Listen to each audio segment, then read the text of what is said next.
ഉരുൾപൊട്ടൽ നാശം വിതച്ച വയനാടിനെ ചൊല്ലി നിരവധി ചർച്ചകളാണ് പല കോണുകളിലും നടക്കുന്നത്. പ്രത്യേകിച്ചും വയനാട്ടിലെ ദുരിതാശ്വാസ പ്രവർത്തനങ്ങളെ സംബന്ധിച്ച് അനുകൂലമായ പ്രതികരണങ്ങളും അതേസമയം വിമർശനങ്ങളും ഉണ്ടായിരുന്നു. ഒപ്പം പല മേഖലയിലുള്ള വ്യക്തികളിൽ നിന്നും ലക്ഷക്കണക്കിന് രൂപ മുഖ്യമന്ത്രിയുടെ ദുരിതാശ്വാസ നിധിയിലേക്ക് സംഭാവന ലഭിക്കുകയും ചെയ്തിട്ടുണ്ട്. കൂടാതെ ജാതി മത രാഷ്ട്രീയ ഭേദമന്യേ സാധാരണ ജനങ്ങളും രാഷ്ട്രീയ നേതാക്കന്മാരും ദുരിതാശ്വാസ പ്രവർത്തനങ്ങളിൽ ഭാഗമായിരുന്നു. അക്കൂട്ടത്തിൽ വയനാട്ടിലെത്തി ദുരിതാശ്വാസ പ്രവർത്തനങ്ങളിൽ പങ്കാളിയായ തിരുവനന്തപുരം MP ശശി തരൂരിനെ കുറിച്ചുള്ള വിമർശനങ്ങളാണ് ഇപ്പോൾ ചർച്ചയായിരിക്കുന്നത്. വയനാട്ടിലെ ദുരിതാശ്വാസ പ്രവർത്തനങ്ങളിൽ പങ്കെടുക്കുന്നതിന്റെ വീഡിയോ കോൺഗ്രസ് നേതാവ് ശശി തരൂർ പങ്കുവച്ചിരുന്നു. ഇതിന് പിന്നാലെ ശശി തരൂരിനെതിരെ വിമർശനം ഉയരുന്ന സാഹചര്യമാണ് ഉണ്ടായത്. ഈ വിമർശനങ്ങൾക്ക് കാരണമായ ആ വീഡിയോ ആദ്യം ഒന്ന് കാണാം.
വയനാട്ടിലെ രക്ഷാപ്രവർത്തനത്തിൽ പങ്കെടുക്കുന്ന തരൂരിന്റെ ഈ വീഡിയോ വിമർശിക്കപ്പെടാൻ കാരണം വീഡിയോയ്ക്ക് നൽകിയ ക്യാപ്ഷനാണ്.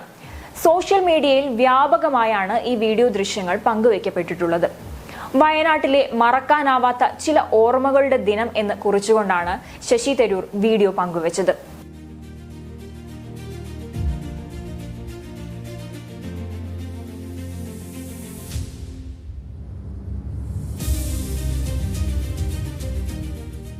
ശശി തരൂർ ഒരു ട്രക്കിൽ നിന്ന് ദുരിതാശ്വാസ സാമഗ്രികൾ ഇറക്കുന്നതിന്റെയും ദുരിതാശ്വാസ ക്യാമ്പുകളും മണ്ണിടിച്ചിൽ ബാധിത പ്രദേശങ്ങളും സന്ദർശിച്ചതുമാണ് വീഡിയോയിലുള്ളത്.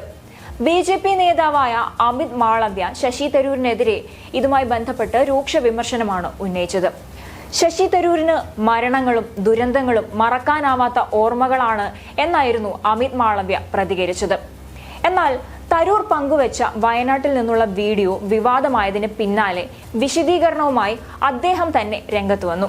ഓർമ്മിക്കാൻ ആഗ്രഹിക്കുന്ന എന്ന അർത്ഥത്തിലല്ല താനത് ഉപയോഗിച്ചതെന്നും ഒരിക്കലും മറക്കാനാവാത്ത ഒന്ന് എന്ന നിലയിലാണെന്നും ശശി തരൂർ വിശദീകരിച്ചു. ട്വിറ്ററിൽ പങ്കുവച്ച വീഡിയോ പാട്ടുകൂടി ഉൾപ്പെടുത്തിയായിരുന്നു പുറത്തുവന്നത്. കൂടാതെ കൽപ്പറ്റ MLA T സിദ്ദിഖ് ഉൾപ്പെടെയുള്ളവരും ഇതിൽ ഉൾപ്പെട്ടിരുന്നു. തരൂർ ക്യാമ്പുകളിൽ എത്തി ദുരിതം ബാധിക്കപ്പെട്ട ആളുകളോട് സംസാരിക്കുന്നതും വീഡിയോ ദൃശ്യങ്ങളിൽ കാണാം. എന്നാൽ ഈ വീഡിയോ പുറത്തു വന്നതിന് പിന്നാലെ എക്സിൽ നിരവധി ഉപയോക്താക്കൾ ഇതിനെതിരെ പ്രതികരിക്കുകയും ചെയ്യുകയുണ്ടായി. അദ്ദേഹത്തെ എലൈറ്റ് MP എന്നായിരുന്നു ചിലർ വിശേഷിപ്പിച്ചത്.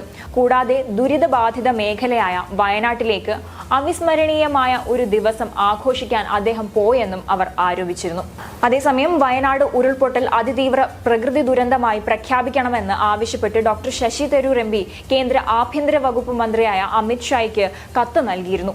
MP ഫണ്ട് വിനിയോഗിക്കുന്നതിനുള്ള മാർഗരേഖയുടെ ഖണ്ഡിക 8.1 പ്രകാരം അതിതീവ്ര പ്രകൃതി ദുരന്തമായി പ്രഖ്യാപിച്ചാൽ എല്ലാ MP-മാർക്കും അവരുടെ MP ഫണ്ടിൽ നിന്നും 1 കോടി രൂപയുടെ വരെ പദ്ധതികൾ ദുരന്തബാധിത പ്രദേശത്ത് പുനരുദ്ധാരണ പ്രവർത്തനങ്ങൾക്ക് വിനിയോഗിക്കുന്നതിനായുള്ള ശുപാർശ ചെയ്യുവാൻ കഴിയും.